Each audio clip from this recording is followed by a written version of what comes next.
Hello students, एक बार फिर से आप सभी का स्वागत है आपके अपने चैनल टारगेट सेमेस्टर में। मैं हूं अमृत राय और आज हम डिस्कस करने वाले हैं डॉक्यूमेंटेशन इन बिजनेस और बिजनेस कम्युनिकेशन सेकंड। जैसा कि हमने आपको लास्ट लेक्चर में बताया था कि दोनों ही सब्जेक्ट्स के जो सिलेबस हैं वो 90% सेम हैं। तो अगर आप डॉक्यूमेंटेशन इन बिजनेस की तैयारी कर रहे हैं तो अल्टीमेटली आप बिजनेस कम्युनिकेशन सेकंड की भी तैयारी साथ साथ कर रहे हैं, आप मान के चलेंगे। ठीक है, तो क्वेश्चन नंबर 26 से हम स्टार्ट करेंगे और 50 क्वेश्चंस, मतलब यहाँ पे 25 क्वेश्चन डिस्कस करेंगे 26 से लेके 50 तक। ठीक है, और ऐसे करके हम हर वीडियो में आपको 25 क्वेश्चन देते रहेंगे ताकि आपकी पढ़ाई भी होती रहे और आपको बर्डन भी ना लगे। ऐसा नहीं होगा कि आपका कोई भी लेक्चर जो होगा, जो MCQ का लेक्चर आपको प्रोवाइड किया जा रहा है रिकॉर्डेड फॉर्म में, उसकी लेंथ 25-30 मिनट से अधिक नहीं होगी। इससे आपको बोर भी नहीं महसूस होगा और आप लोग अच्छे से तैयारी भी कर पाएंगे। चलिए क्वेश्चन नंबर 26 से स्टार्ट करते हैं। इसमें लिखा है dash computers operates by measuring. कौन से ऐसे कंप्यूटर्स होते हैं जो मेजरिंग के माध्यम से ऑपरेट करते हैं? तो वो है एनालॉग कंप्यूटर। एनालॉग कंप्यूटर्स एक ऐसे कंप्यूटर्स होते हैं जो मेजरिंग के माध्यम से ऑपरेट करते हैं। हिंदी में एनालॉग कंप्यूटर समापन के कार्य को करते हैं। जैसे जो गिनने का कार्य होता है, काउंटिंग का जो कार्य होता है, वो आपके एनालॉग कंप्यूटर्स करते हैं। अब ये क्वेश्चन कंप्लीटली तो रिलेटेड नहीं है डॉक्यूमेंटेशन इन बिजनेस से, लेकिन बिजनेस कम्युनिकेशन सेकंड का ये क्वेश्चन है जो आपके बिजनेस कम्युनिकेशन सेकंड में पूछा जा सकता है।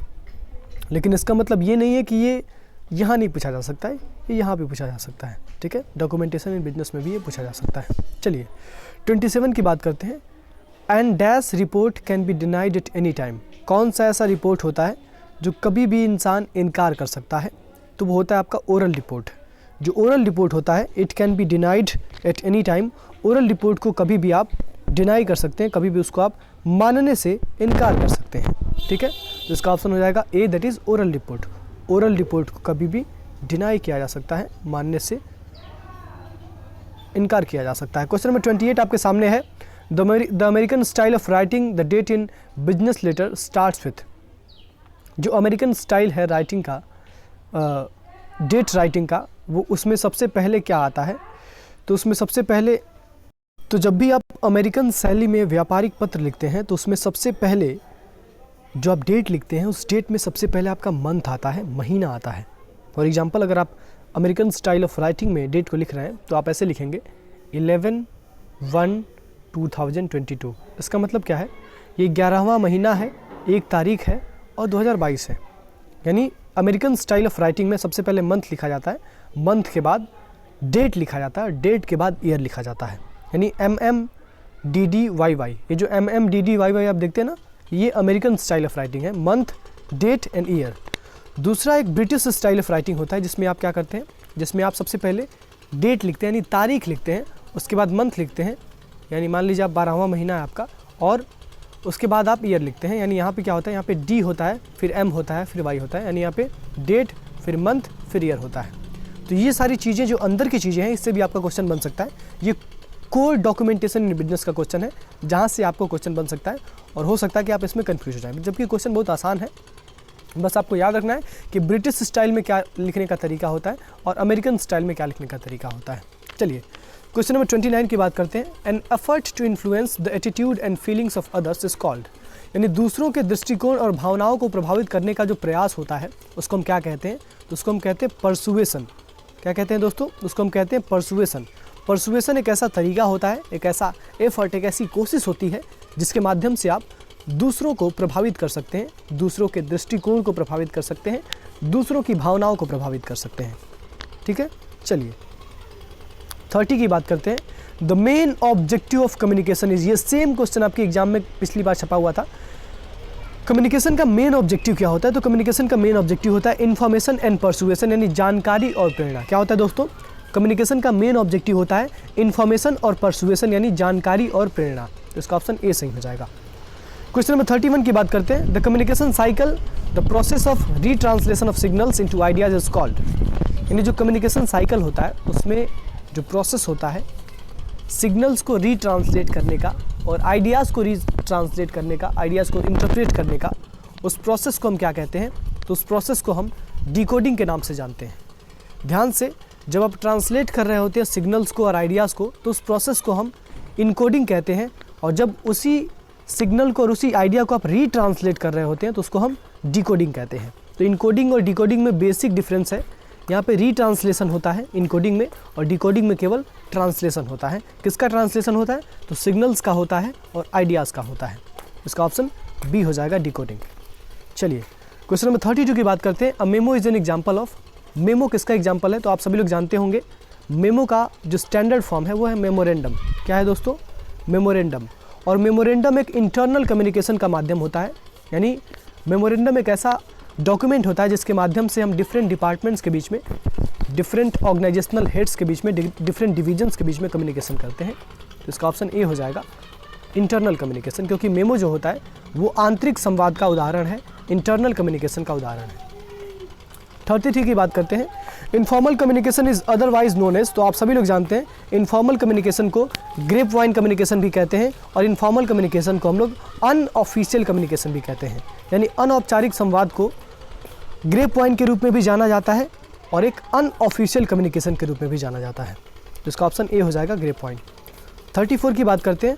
The inside address is typed, यानी जो इनसाइड एड्रेस होता है वो कहाँ टाइप किया जाता है? तो ये क्वेश्चन बहुत ही ज़्यादा इंपॉर्टेंट है, क्योंकि पिछली बार जो आपका एग्जाम हुआ था डॉक्यूमेंटेशन इन बिजनेस का, उसमें एक क्वेश्चन छपा हुआ था इनसाइड एड्रेस कहाँ टाइप होता है? तो आपका जो इनसाइड एड्रेस होता है वो राइट हैंड साइड में आपको लिखना होता है। कहाँ लिखना होता है दोस्तों? राइट हैंड साइड में। जब भी आप लेटर लिखते हैं, आप सभी को लेटर का फॉर्मेट पता होगा क्योंकि जो थियरी वाला लेक्चर उसमें आपको बताया गया है। तो जब भी आप लेटर लिखते हैं तो इनसाइड एड्रेस को आप राइट हैंड साइड में लिखते हैं, यानी दाहिने तरफ लिखते हैं। चलिए 35 की बात करते हैं। Good punctuation will not involve, अगर आप अच्छी पंक्चुएशन कर रहे हैं, अच्छी पंक्चुएशन का यूज़ कर रहे हैं तो उसमें क्या नहीं शामिल होगा? तो अच्छे पंक्चुएशन में क्या क्या शामिल होता है? Use of comma, use of full stop, semi colon, colon, इनका यूज़ कहाँ करना है? इन्वर्टेड कॉमा का यूज़ कहाँ करना है? कॉमा का यूज़ कहाँ करना है? लेकिन आपका पंक्चुएशन अच्छा तब नहीं माना जाएगा जब आपके पंक्चुएशन को रीड करना पड़े, यानी दोबारा उसको रीड करना पड़े समझने के लिए, और आपके पंक्चुएशन में एम्बिग्यूटी हो, यानी अस्पष्टता हो। तो अगर आपके पंक्चुएशन में ऐसी चीज़ें होती हैं, रीडिंग करनी पड़ी उस पंक्चुएशन की वजह से आपके सेंटेंस को, और आपके पंक्चुएशन की वजह से आपका सेंटेंस अस्पष्ट हो जाए, एम्बिगुअस हो जाए, तो ये दोनों चीज़ें आपके पंक्चुएशन को ख़राब बनाती हैं। ठीक है, तो इसका ऑप्शन बी हो जाएगा, सी हो जाएगा, दैट इज़ बोथ। ये दोनों की दोनों चीज़ें पंक्चुएशन को ख़राब बनाती हैं। चलिए 36 की बात करते हैं। Information about this product is dash information, यानी उत्पादों के विषय में जो जानकारी होती है, प्रोडक्ट्स के विषय में जो इन्फॉर्मेशन होती है उसको हम क्या कहते हैं? तो वो हमारी एक इंटरनल इन्फॉर्मेशन होती है, एक आंतरिक जानकारी होती है, क्योंकि प्रोडक्ट हमारा कितने प्राइस में बना, प्रोडक्ट में कौन कौन से मटेरियल्स, कौन कौन से इंग्रेडिएंट्स डाले गए हैं, वो इंटरनली कंपनी को पता होता है। ठीक है, क्वेश्चन नंबर 37 की बात करते हैं। Warning can be dash, warning कैसा हो सकता है? तो वार्निंग दोनों प्रकार का हो सकता है। वार्निंग जनरल भी हो सकता है, यानी चेतावनी सामान्य भी हो सकती है, और वही चेतावनी विशिष्ट भी हो सकती है, स्पेसिफिक भी हो सकती है। चलिए 38 की बात करते हैं। डैश में be less important for small businesses, इसमें से क्या छोटे बिजनेसेस के लिए कम इंपॉर्टेंट होता है? तो जो लेटर राइटिंग है वो छोटे बिजनेसेस के लिए उतना उपयोगी नहीं होता है, यानी जो लेटर राइटिंग होता है, जो डॉक्यूमेंटेशन होता है, वैसे तो हर बिजनेस के लिए इंपॉर्टेंट होता है, लेकिन जो स्मॉल बिजनेसेस होते हैं उसके लिए थोड़ा कम इंपॉर्टेंट होता है। तो letter writing is less important for small businesses, यानी छोटे व्यापार के लिए पत्र लेखन कम महत्वपूर्ण होता है। 39 की बात करते हैं। This is the process of arriving at agreement through consultation, यानी समर्थन के माध्यम से सहमति तक पहुंचने की प्रक्रिया को क्या कहते हैं? तो समर्थन के माध्यम से सहमति तक पहुंचने की जो प्रक्रिया होती है उसको हम लोग इंग्लिश में कंसेंसस कहते हैं या सहमति कहते हैं। अब इससे एक शब्द बना हुआ है, ध्यान से समझिएगा। जो कंसेंसस शब्द है वो कंसेंट शब्द से बना हुआ है। किससे बना हुआ है? कंसेंट शब्द से बना हुआ है, और कंसेंट का मतलब ही होता है सहमति। तो ये जो क्वेश्चन है आप भूल नहीं सकते हैं, क्योंकि इसमें पहली चीज़ एग्रीमेंट थ्रू कंसल्टेशन की बात की जा रही है, और हिंदी में सहमति तक पहुंचने की बात की जा रही है, और कंसेंसस जो शब्द होता है इसका मतलब ही होता है कंसेंट, एंड दैट इज़ सहमति। चलिए 40 की बात करते हैं। The letter of acknowledgement provides dash, यानी जो आपका लेटर ऑफ एक्नॉलेजमेंट होता है, जो पुनर्निर्देशन का पत्र होता है, वो आपको क्या प्रोवाइड करता है, उसमें आपको वो क्या प्रदान करता है? तो जो लेटर ऑफ एक्नॉलेजमेंट होता है वो सर्व करता है ऑल द बेसिक पर्पजेस, जैसे वो रिकॉर्ड भी आपको प्रोवाइड करता है, वो आपको कर्टसी यानी आपको वो शिष्टता भी दिखाता है। उसके अलावा जो आपका लेटर ऑफ एक्नॉलेजमेंट होता है वो आपका जो मिसअंडरस्टैंडिंग होता है, जो नासमझी होती है, उसको भी ख़त्म करता है। यानी दो व्यक्तियों के बीच में जो मिसअंडरस्टैंडिंग होता है वो लेटर ऑफ एक्नॉलेजमेंट के माध्यम से समाप्त किया जा सकता है, पुनर्निर्देशन पत्र के माध्यम से समाप्त किया जा सकता है। तो ये सारी की सारी चीज़ें एक लेटर ऑफ एक्नॉलेजमेंट के अंदर होती हैं। क्वेश्चन नंबर 41 की बात करते हैं। Communication network in an organisation is, यानी जो किसी भी ऑर्गेनाइजेशन में कम्युनिकेशन नेटवर्क होता है वो कैसा होता है। तो किसी भी ऑर्गेनाइजेशन में कम्युनिकेशन नेटवर्क इंटरनल भी हो सकता है और एट द सेम टाइम वो एक्सटर्नल भी हो सकता है। यानी हिंदी में किसी भी संगठन में संप्रेषण का नेटवर्क आंतरिक भी हो सकता है और वो बाह्य भी हो सकता है। इसका ऑप्शन ए सही हो जाएगा। 42 की बात करते हैं। Informal communication is otherwise known as, यानी आपका जो इनफॉर्मल कम्युनिकेशन है उसको किस और नाम से जानते हैं। तो इनफॉर्मल कम्युनिकेशन को हम लोग पर्सन टू पर्सन कम्युनिकेशन के नाम से भी जानते हैं, व्यक्ति से व्यक्ति संवाद। ये ऑप्शन गलत है, इंटरनल कम्युनिकेशन नहीं होगा। इंटरनल कम्युनिकेशन को इनफॉर्मल कम्युनिकेशन नहीं कहते भाई, क्योंकि इंटरनल कम्युनिकेशन फॉर्मल भी हो सकता है। जैसे हम मेमो लिख रहे हैं, हम कोई रिपोर्ट लिख रहे हैं किसी और डिपार्टमेंट को, तो भाई वो तो फॉर्मल होगा ना। तो इनफॉर्मल कम्युनिकेशन इंटरनल कम्युनिकेशन को नहीं कहते। इनफॉर्मल कम्युनिकेशन का मतलब वो कम्युनिकेशन जो दो व्यक्तियों के बीच में हो रहा और वो व्यक्ति ऑफिशियली आपस में रिलेटेड ना हो, यानी औपचारिक रूप से उनके बीच में कोई संबंध ना हो। ठीक है, तो इसका ऑप्शन ए सही हो जाएगा। 43 की बात करते हैं। Minutes of resolution is only resolutions, यानी संकल्पों की मिनट्स केवल संकल्पों का रिकॉर्ड होता है। यानी जो माइनट्स होते हैं रेजोल्यूशन के, वो जो बोर्ड मीटिंग होती है, जो बोर्ड रेजोल्यूशन होता है, जो स्पेशल रेजोल्यूशन होता है, उसकी रिकॉर्डिंग होती है माइनट्स। ठीक है, तो इसका ऑप्शन ए हो जाएगा रिकॉर्डिंग। चलिए, इस क्वेश्चन को अलग अलग तरीके से पूछा जाता है, ध्यान से देखिए। नीचे इसी क्वेश्चन को अलग तरीके से पूछा गया है। Minutes of a meeting are usually prepared by, जो कंपनी का माइनट्स होता है, यानी कंपनी का जो बैठक का माइनट्स होता है, उसको कौन आमतौर पर प्रोड्यूस करता है, प्रिपेयर करता है। उसको कोई भी प्रिपेयर कर सकता है, आम इंसान भी प्रिपेयर कर सकता है, लेकिन नॉर्मली मेरे हिसाब से एक कंपनी सेक्रेटरी जो होता है वो एजेंडा बनाता है और वही शायद माइनट्स भी प्रिपेयर करता है। लेकिन यहाँ पे लेमन दिया है, तो एक साधारण इंसान भी बैठक की मिनट्स को आमतौर पर बना सकता है, तैयार कर सकता है। चलिए, 45 की बात करते हैं। The value of mail, email, video conferencing etcetera, some of the based on media of communication.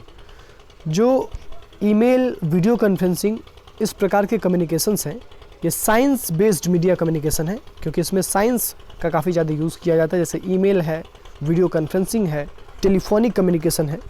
इसमें साइंस के माध्यम से, टेक्नोलॉजी के माध्यम से, मॉडर्नाइजेशन के माध्यम से हम कम्युनिकेशन करते हैं। ठीक है, चलिए 46 की बात करते हैं। Circular is a form of, circular जो होता है वो कौन से फॉर्म का कम्युनिकेशन होता है। ऑप्शंस आपके सामने हैं। Oral communication, face to face communication, group communication या फिर विजुअल कम्युनिकेशन। तो इसका ऑप्शन गलत दिया है।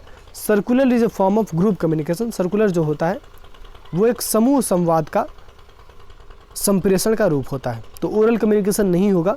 सर्कुलर एक रिटन डॉक्यूमेंट होता है, तो भाई ये ओरल कम्युनिकेशन में कैसे आ जाएगा।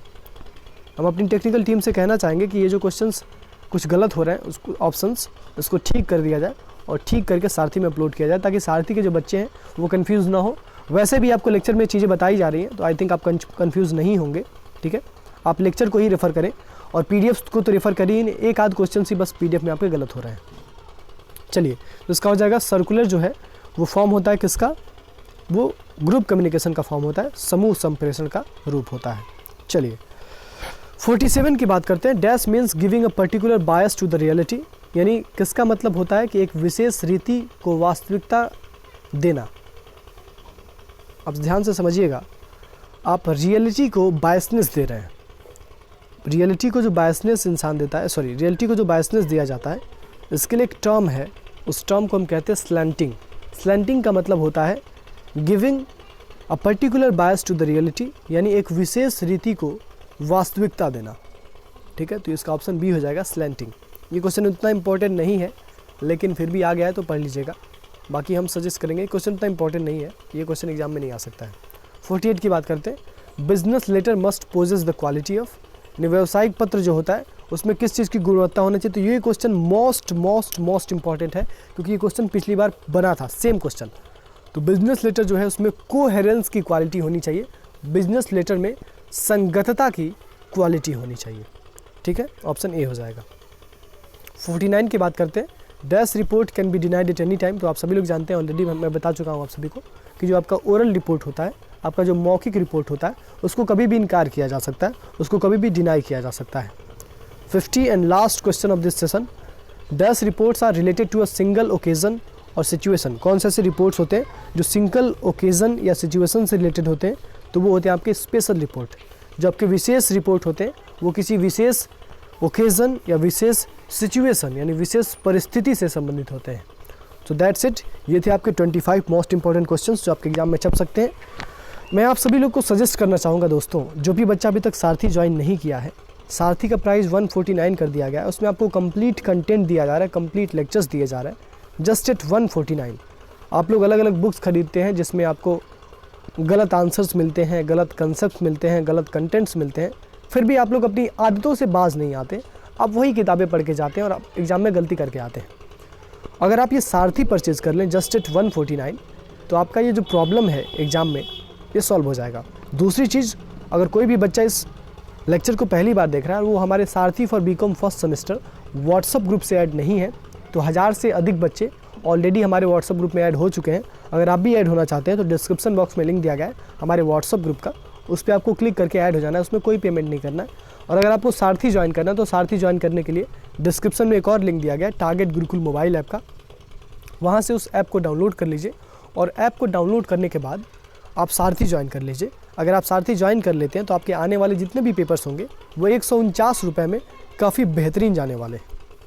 तो आपने अगर अभी भी देरी कर रहे हैं अगर आप लोग, तो आपके लिए अच्छा नहीं है, क्योंकि सारथी का 7 और सेमेस्टर बन जाता है बहुत ही आसान।